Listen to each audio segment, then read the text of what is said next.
What I discovered last Christmas about my family made me question everything I believed about love and trust. I've been a lawyer for 15 years, and I thought I knew my family until I drove 6 hours to surprise them at Christmas and discovered that my beloved grandmother Eleanor, supposedly dead for 2 months, was alive and being held prisoner in the attic of her own home. Before I tell this story, subscribe to the channel. Your subscription helps us continue to find and bring you incredible stories. After 3 years of working nonstop at my Manhattan law firm, I decided to surprise my family for Christmas.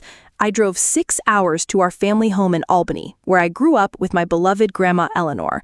The drive brought back fond memories of afternoons baking cookies and listening to her stories about the Great Depression. She always said family was everything, and that her will would ensure we would all be together even after she was gone. When I'd called my sister Rebecca the week before, she'd sounded strange and distant, but I'd chucked it up to holiday stress. My parents, David and Linda, had also seemed elusive when I'd mentioned Grandma Eleanor in recent conversations. Something in their voices had bothered me, but I'd been too busy with an important case to investigate. Now, driving down the familiar road, that strange feeling had returned. The town's Christmas lights twinkled merrily, but my heart was heavy. It was time to find out what was happening to my family. I arrived at the 3-story Victorian house where my grandmother had lived for 60 years, and something was wrong. The windows on the 3rd floor, where her bedroom was, were all closed and dark. Normally, even at 84, she always kept at least one light on, reading her favorite mystery novels. The garden she tended so lovingly was neglected, overgrown with weeds and dead leaves. I parked in the driveway and noticed there were only 2 cars, my parents' SUV and Rebecca's sedan. Where was the little blue Honda I'd bought for Grandma last year? I walked to the front door, feeling a strange butterflies in my stomach that had nothing to do with the New York winter. The Christmas lights were on, but they felt forced, as if someone were trying to create a normalcy that didn't exist. I took a deep breath and rang the doorbell, bracing myself for the explanations my family owed me. Rebecca opened the door with a smile that didn't reach her eyes, clearly surprised and nervous. "Carla, what a wonderful surprise!" she stammered, hugging me with an excessive force that seemed more like desperation. Behind her, my parents appeared quickly, both with expressions that mixed forced joy and something that looked like panic. Dad stepped forward. "Dear daughter, we weren't expecting you. Why didn't you tell us you were coming?" The question sounded more like an accusation than parental curiosity. Mom fidgeted nervously with her apron, avoiding my direct gaze. Come in. It's so cold," Rebecca said, practically pushing me into the house. The familiar scent of cinnamon and apple hung in the air, but something fundamental was missing. Where was the sweet lavender scent that always announced Grandma Eleanor's presence? Where was her warm voice calling me my favorite lawyer? I sat in the living room, watching my family strategically position themselves around the room like lawyers preparing for a trial. "Where's Grandma Eleanor?" I asked directly, tired of beating around the bush. The silence that followed was deafening, thick with tension and unspoken secrets. Rebecca and my parents exchanged meaningful glances, as if deciding who would be the spokesperson for a terrible truth. Finally, Mom sat down heavily beside me, her eyes filling with tears that seemed genuine. "Carla, honey, we didn't want to tell you over the phone," she began, her voice trembling. "Your grandmother? She left us 2 months ago. It was very sudden, a heart attack in her sleep." The words hit my chest like punches, stealing my breath and making the world spin around me. How could the most important woman in my life have died, and no one told me? How could they deprive me of saying goodbye to her? 2 months? My voice echoed through the house, thick with disbelief and rising fury. "You kept Grandma Eleanor's death from me for 2 months? How could you do this to me?" Hot tears began to stream down my face as I struggled to process the magnitude of the family betrayal. Rebecca approached, trying to comfort me. "Carla, you were so stressed with work. We didn't want what?" I screamed, standing up abruptly. She was my grandmother too. I had a right to be at the funeral, to say goodbye, to be with you in this moment. Dad tried to justify himself. The funeral was small, intimate, just as she would have wanted. She's buried in St. Mary's Cemetery, next to Grandpa Harold. His words sounded rehearsed, as if they had prepared this conversation many times before. Something was deeply wrong here, beyond the pain of loss. Why did they seem more relieved than grieving? As I mourned the loss of the woman who had been my second mother, I began to notice strange details around the house. Grandma Eleanor's favorite armchair was covered with a sheet, as if no one wanted to look at it. Her family photographs had been removed from the mantelpiece and replaced with expensive floral arrangements. On the coffee table, papers were scattered, which Rebecca quickly gathered when she noticed my curious gaze. "It's just bills and probate documents," she explained hurriedly, packing everything into a manila folder. Probate? My grandmother always said she would leave everything organized in her will, which was stored in the bank vault along with the family jewels. Why were my parents and Rebecca already dealing with probate just 2 months after her death? Where was the family lawyer, Mr. Peterson, who had always handled Grandma's legal affairs? These questions hammered at my lawyer's mind, but the pain of loss was still too intense for me to think clearly. I asked to see Grandma Eleanor's room, claiming I needed a moment alone to process the news and connect with her memories. My family exchanged nervous glances again before Rebecca offered to accompany me.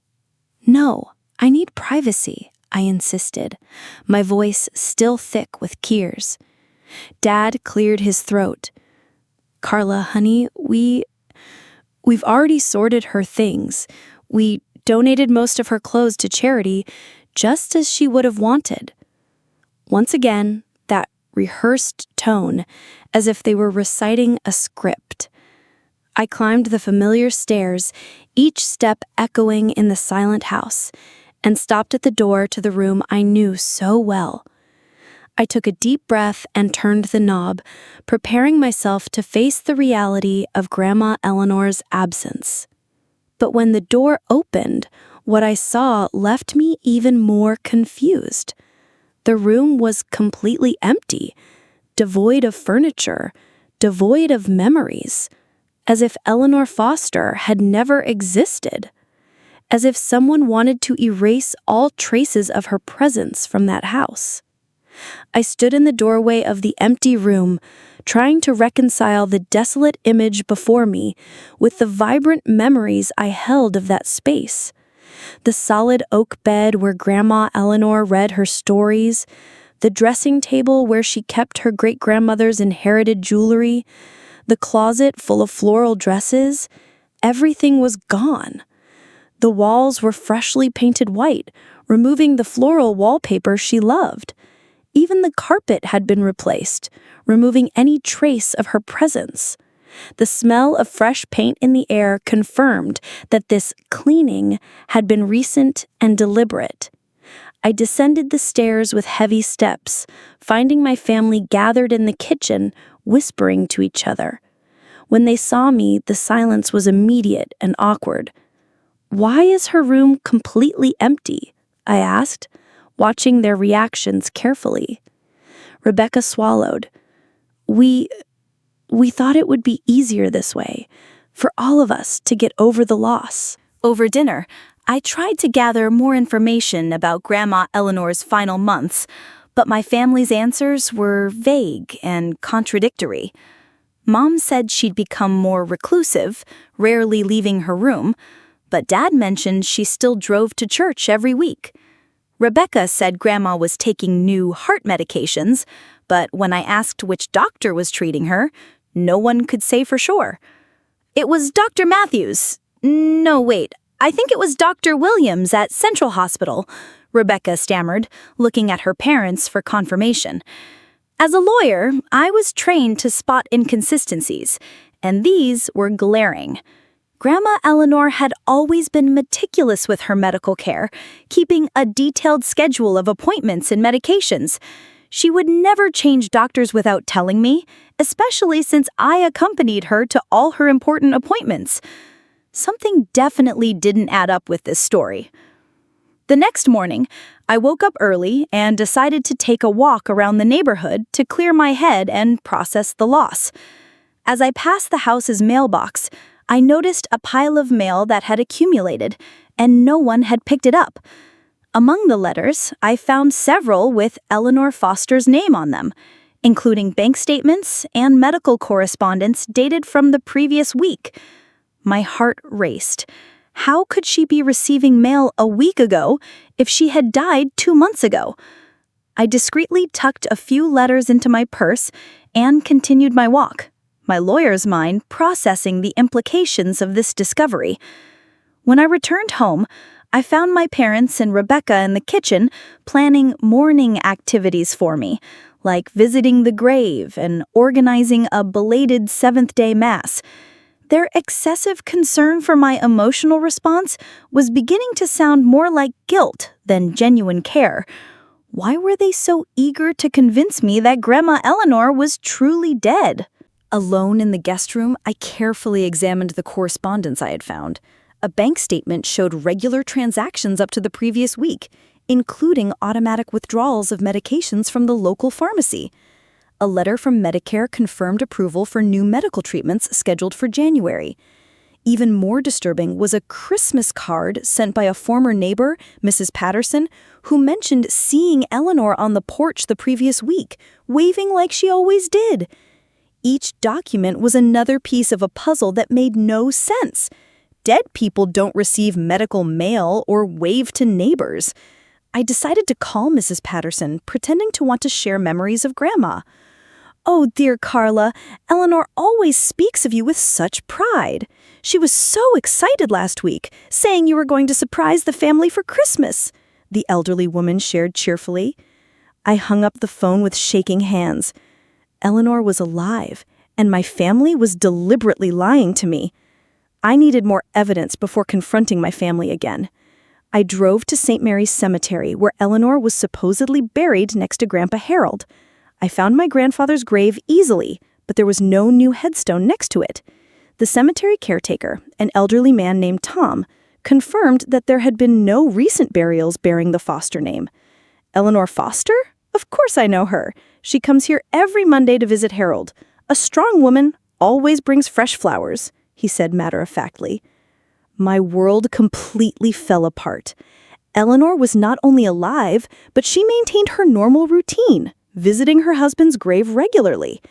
I drove to the pharmacy where she always bought her medications, and the pharmacist confirmed that she had been there the previous Friday. "Your grandmother is one of our dearest customers, always punctual with her heart medications," he smiled. Each confirmation that she was alive intensified my anger against my family. I returned to the house with irrefutable evidence that Eleanor was alive, but now I needed to understand why my family was lying and where she really was. I discreetly observed everyone's behavior throughout the day, noticing strange patterns. Rebecca avoided the third floor completely, always finding excuses not to go upstairs. Dad was constantly nervous, checking his cell phone and whispering phone conversations in the study. Mom consistently overcooked food, as if she were feeding more people than just the 4 of us. During the afternoon, I heard footsteps upstairs while everyone was in the living room with me. When I mentioned the noise, Rebecca quickly said, "It must be the wind. This old house makes a lot of noise." But I knew the sounds of this house better than anyone, and those were definitely human footsteps. At night, I noticed Dad going up to the 3rd floor with a tray of food, claiming he was going to check the pipes in the upstairs bathroom. No pipes need sandwiches and hot tea to work. That night, I pretended to be asleep and waited until I was sure the entire family was in their rooms.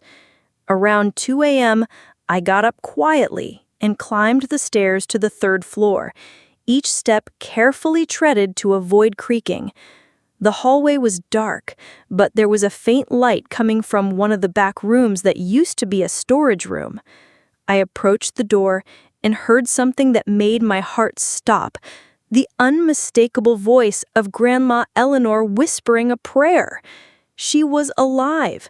She was in the house, and my family was hiding her in the attic like a prisoner. I pressed my ear to the door and could hear her breathing, her careful movements. Why were they doing this to her? Why fake her death? And then I remembered the will, the inheritance, the papers Rebecca had so quickly hidden. The truth began to take shape in my mind. They weren't just hiding Eleanor.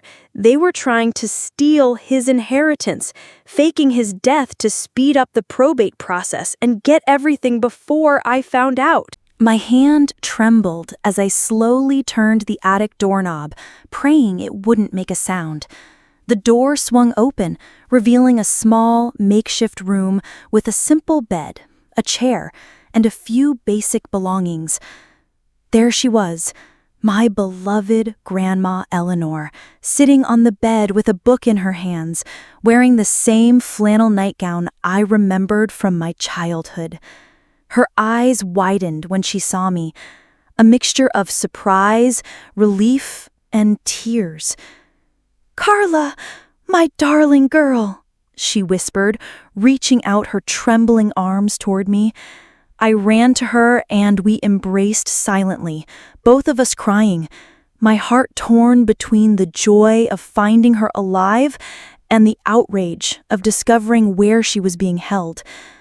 She seemed thinner, more frail, but her eyes still shone with the same sharp intelligence I'd always admired. "I knew you'd come," she murmured against my shoulder. "I knew you'd find out the truth." In that moment, all the pieces of the puzzle began to fall into place in a terrifying way. Eleanor told me everything in urgent whispers, her words revealing a family betrayal deeper than I had ever imagined. 3 months ago, Rebecca had brought documents for her to sign, claiming they were life insurance updates. "I trusted her, Carla.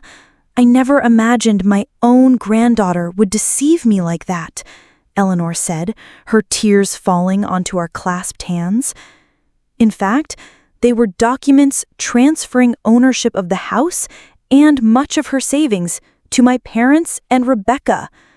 When Eleanor discovered the fraud and threatened to seek a lawyer, they locked her in the attic, claiming she was mentally confused and didn't know what she was doing. They brought me a doctor I'd never seen before. He examined me for 5 minutes and declared I had severe dementia. It was all arranged, Carla. With each word she spoke, my fury grew exponentially. My family had not only robbed Eleanor, but also destroyed her dignity and freedom. The most shocking part of the revelation was yet to come. Eleanor showed me a copy of the original will she had hidden in an old Bible. "I left the house to you, Carla. It was always my intention. You were the only one who truly cared about me, who visited me, who remembered my birthdays," she explained, pointing to the clauses carefully drafted by Mr. Peterson years ago. But Rebecca had forged a new will, using the fraudulent documents Eleanor had unknowingly signed. In the fake will, the entire inheritance was divided equally between my parents and Rebecca, with a small, symbolic amount left for me. "They planned it all, dear. They faked my death to speed up the probate process so you wouldn't have time to question the documents," Eleanor revealed, her voice thick with disappointment and sadness. The plan was simple and cruel. Present me with the will already in execution, and I would have no way to legally contest it without looking like a greedy daughter fighting for her inheritance. Eleanor described to me the last 2 months of her life as a prisoner in her own home. They kept her locked in the attic during the day, only allowing her out to use the hallway bathroom when there were no visitors. Food was brought 3 times a day, always by Rebecca, who feigned compassion while ensuring Eleanor didn't try to escape. "They disconnected the phone up here and locked the door from the outside. I'm a prisoner, Carla," she said, showing me the external lock I hadn't noticed before. During visits from neighbors or delivery orders, Eleanor was threatened with severe consequences if she made any noise. Rebecca said if I tried to ask for help, they'd take me to a mental institution, and I never see the light of day again, Eleanor revealed, trembling. The psychological cruelty of captivity was almost as terrible as the financial robbery. They had broken the spirit of a strong, independent woman, turning her into a frightened victim in her own home. "Let's get out of here right now," I said, helping Eleanor out of bed. But she shook her head, her 8-decade wisdom overpowering my impulse for immediate justice.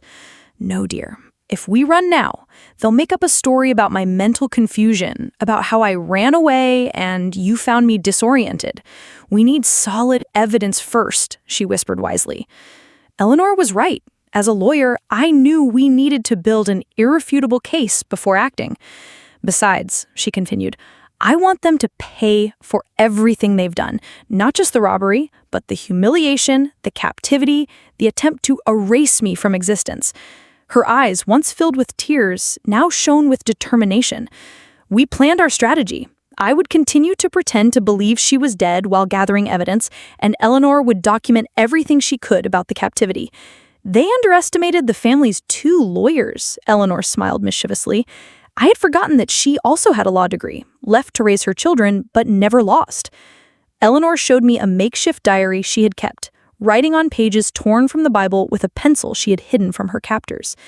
Each entry documented the conditions of her captivity, the threats she had received, and details about the fraudulent documents. Rebecca brought false papers 3 different times, each time with a new excuse about bank formalities. Eleanor read from her secret notes. She had managed to photograph some documents with an old phone she found hidden in an attic drawer. Apparently, my parents had forgotten to remove all their phones. The photos clearly showed the fraudulent documents and the forged signature on the fake will. "I kept everything under the loose board over there," she pointed to a spot near the window. "If anything happens to me, you'll know where to find the evidence."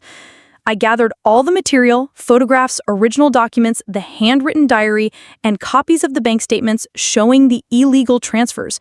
We had enough evidence to destroy my family in court. Sitting side by side in that dusty attic, Eleanor and I plotted our revenge.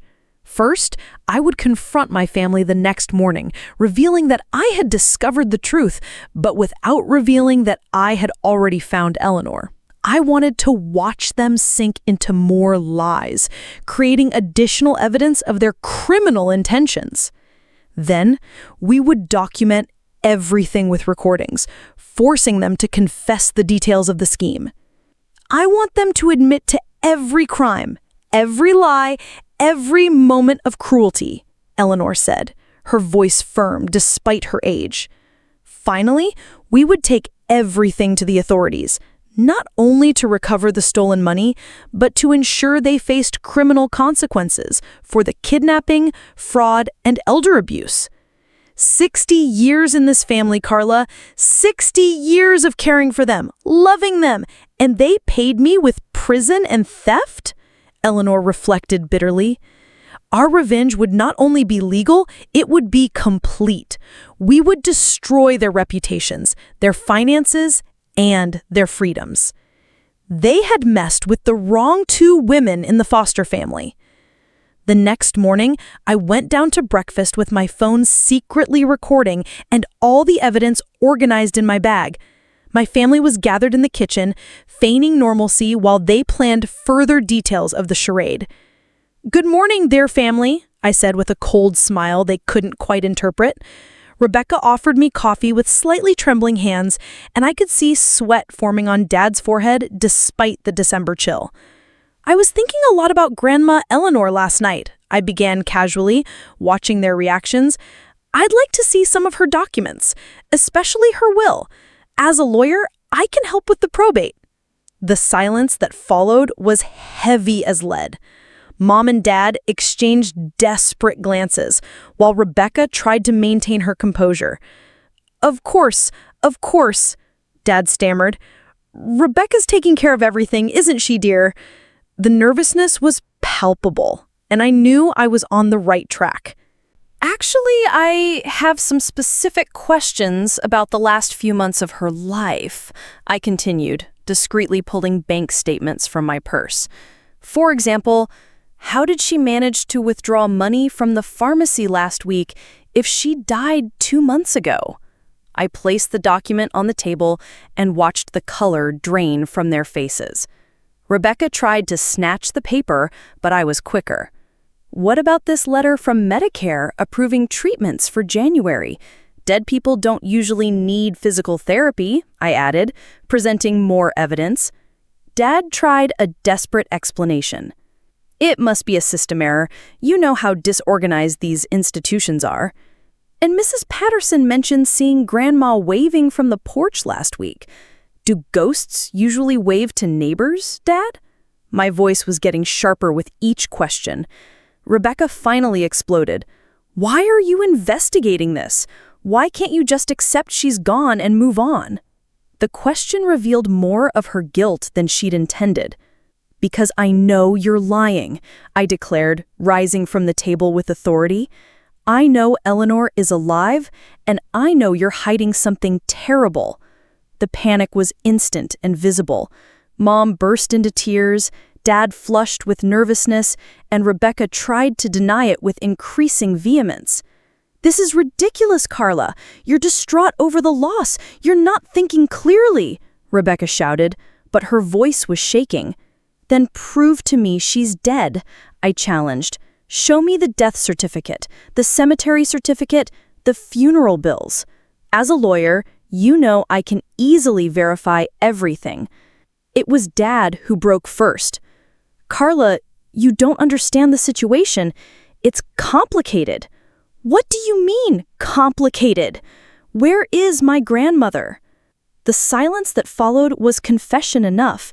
They could no longer sustain the lie under the legal and emotional pressure I was applying. Finally, with the room charged with tension and guilt, Rebecca broke down. Okay, she's alive, but you don't understand, Carla. She was getting senile, making bad decisions with money. It was only a matter of time before she lost everything. The words came out in a desperate torrent of justifications. We were protecting the family inheritance, protecting your future too. Dad tried to be supportive. Eleanor wasn't well, honey. She wanted to change her will again, leave everything to that church. We'd lose decades of hard work. I knew they were lying about her mental condition, but I let them continue digging their own grave. And where exactly are you protecting her now? I asked with cutting sarcasm. The guilty glances everyone directed at the ceiling were answer enough. In the attic, Mom whispered, as if speaking softly would lessen the severity of the crime. We take good care of her. We bring her food. She has everything she needs.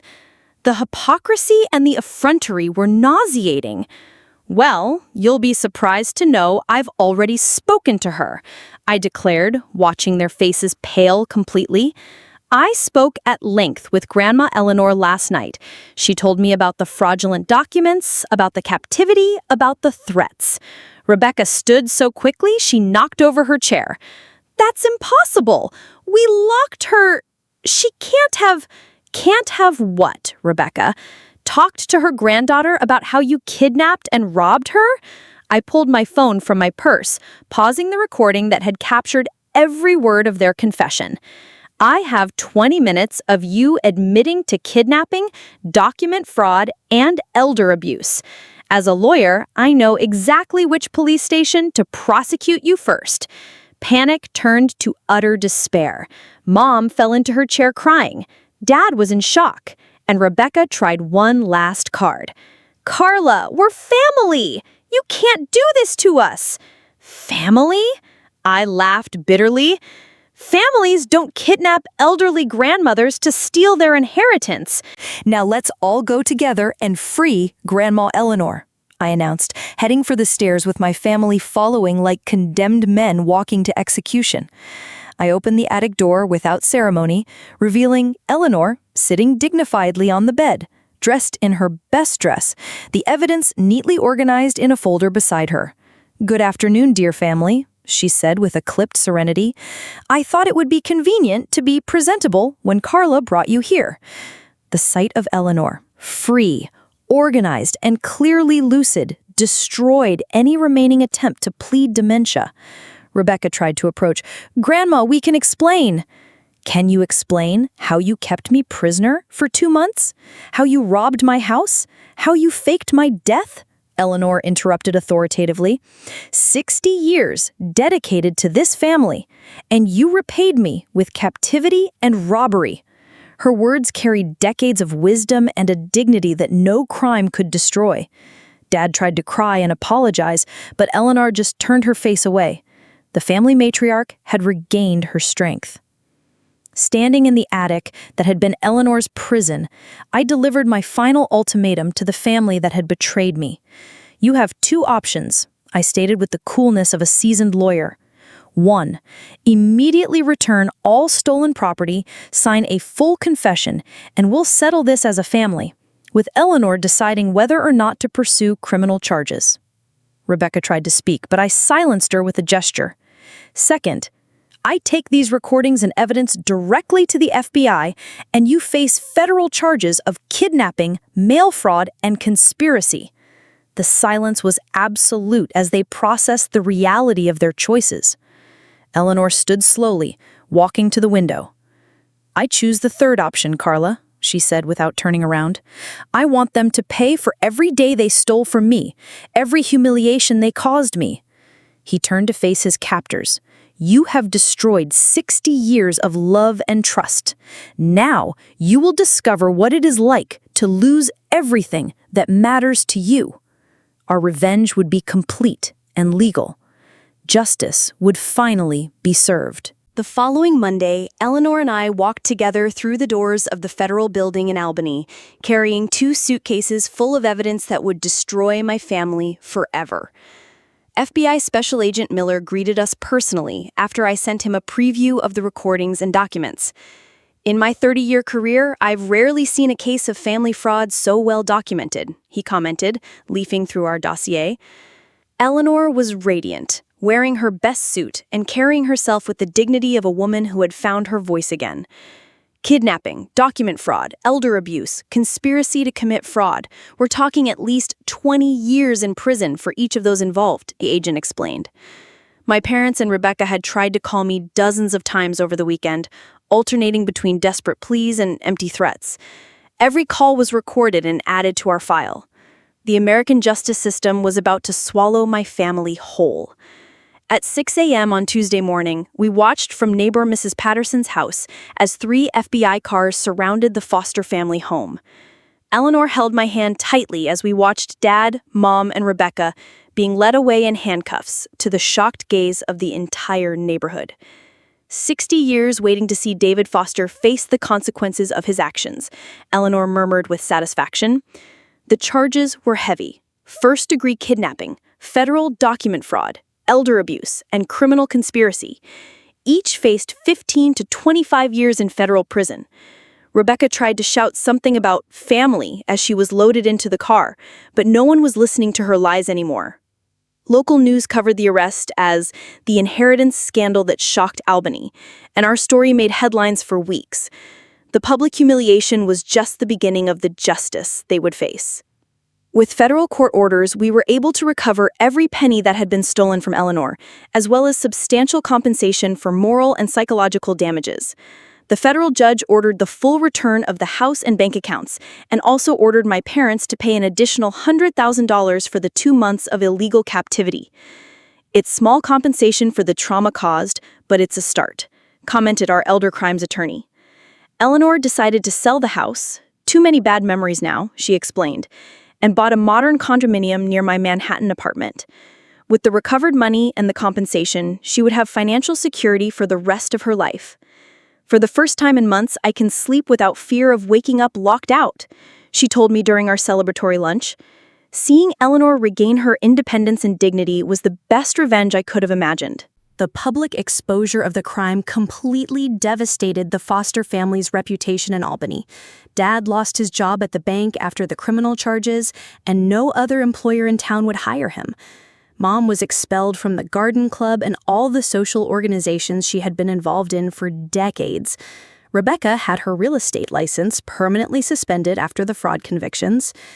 The Albany community has a long memory for family betrayals, Mrs. Patterson commented during one of our visits. Their former friendships abandoned them, neighbors shunned them, and even distant family members cut ties. The complete social isolation was almost as devastating as the legal consequences. Eleanor watched it all with quiet satisfaction. They destroyed the trust it took me 60 years to build. Now they can live without any trust at all. Social justice had perfectly complemented legal justice. The trial lasted 3 weeks and was one of Albany's top attractions, with the local press covering every sordid detail of the family's betrayal.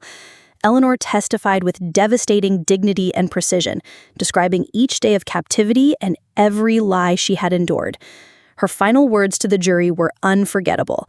"For 60 years, I loved this family unconditionally. They repaid that love by locking me up like an animal and stealing everything I had built." There was not a single tear in the courtroom as the guilty verdicts were read for all 3 defendants. Rebecca received 22 years, Dad 20, and Mom 18 years, all in federal prison, with no possibility of parole for at least 12 years. As the sentences were read, they looked at me pleading for mercy, but I simply held Eleanor's hand and smiled. Justice had been served exactly as they deserved. After decades of manipulating an elderly woman, they would finally face decades of paying for their crimes. 6 months after the trial, Eleanor and I established a new life routine that honored our relationship without being haunted by the traumas of the past. She enrolled in painting and literature classes at the local university, rediscovering passions she had abandoned decades ago to care for her family. "At 84, I can finally live for myself," she told me during our weekly dinners.